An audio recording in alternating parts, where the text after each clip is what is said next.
I cannot believe the incredible manipulation of the public with this whole campaign about the XYZ ingredients are banned in other countries but allowed in the United States. This is a search term. And the amazing thing is like, again, most of this is about trade and protectionism and has nothing to do with health. And just to give you guys like a really great example of this, Red 3, perfect example. It's barely in any foods. In addition to the fact that it's barely in any foods, it's also not banned in the countries that every single media outlet is saying that it's banned in. And yet we don't by focusing on these minute issues, food dyes, the idea that food dyes, that there's a link between food dyes and chronic disease. I mean, this was what really got me during the Kennedy hearings was like, how are we saying that we don't know what's causing chronic disease when it comes to food specifically? We have very, very clear data, overwhelming data. Added sugar, saturated fat, and sodium are the greatest contributors to chronic disease risk in the United States and around the world, in the Western world itself. But Jacqueline, So, he's spotlighting that. but I find that most of what he's talking about is about very like rather ancillary issues. Like we're gonna investigate the food dyes and their relationship to chronic disease. That Well, was one of the again, that's what the press focuses on. That's what his critics focus on. He'll talk about it if it's responded to, but mostly he's just speaking in broad strokes. And again, I'm mm, no defender of this choice. I think it's in some ways ridiculous, but in his normal presentation, what he wants to say is we need a massive reorientation mhm, away from big sugar, big ag, big pharma towards yeah, a system where it's the health, particularly of our children, is given primacy over corporate profits. And totally agree. that is a message that previously, even from Democrats, did not have the priority that he's given it. My only concern is that what are we replacing it with? And in this case, the whole big wellness movement, the end chronic disease lobby that is behind the MAHA movement is all tied to the dietary supplement industry, and all of it has major. I mean, it's almost like you kind of want to know what are his financial conflicts of interest as they relate to actually the food industry itself, because there's only people around him that stand to profit from seeding distrust in big food and big pharma.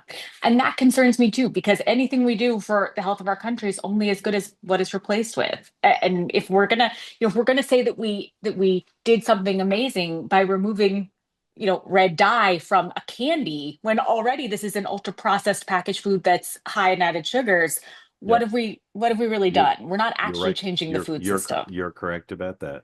Dan, brief You know what comment. I would Sean, say, brief Jack? comment. I mean, Jacqueline, first of all, I think you belong in the Democratic Party because this is what, no, but I say it tongue in cheek, but also Yeah. seriously.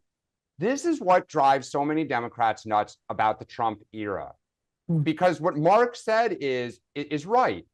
With all of Trump's bluster, misinformation, redirects, like everything, you can want to pull your hair out saying, wait, the facts are totally wrong about what you're saying. But to Mark's point, if you don't focus so much on literally what is being said and go to the bigger issue of highlighting new issues, bringing things to the fore that people feel like haven't been addressed, then to, kind of the people who really love Trump, they're like, he's fearless. It's like, I don't care about his tactics. It's the end that I care about.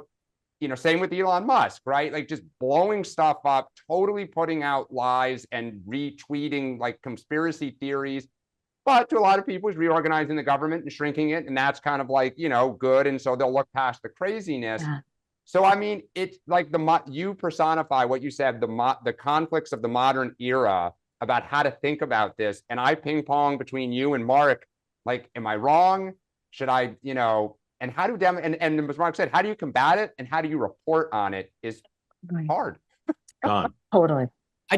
Again, I don't ever purport to be an expert, but I sort of ask you this question back. If red dye 3 isn't bad, why did the FDA finally ban it? Why did it ban it? Lobbying. Huh? This is a long-standing lobbying effort. Long-standing. This has been going on for years. So what doesn't big food love red dye number 3?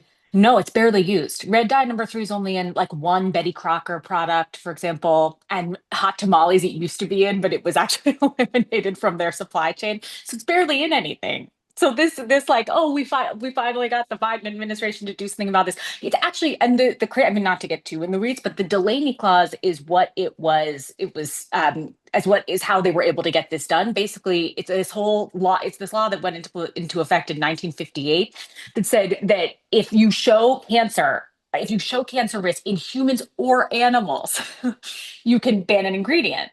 But in animals, the mechanism of action by which Red3 causes thyroid cancer, that doesn't exist in humans. So it's not even like the dose. I mean, we could have a whole conversation about the dose, but in this case, it's actually the mechanism of action isn't even there for human beings. So we do this thing where we like celebrate the banning of an ingredient and say we've done so much in the name of children's health. And I feel like it's just smoke and mirrors.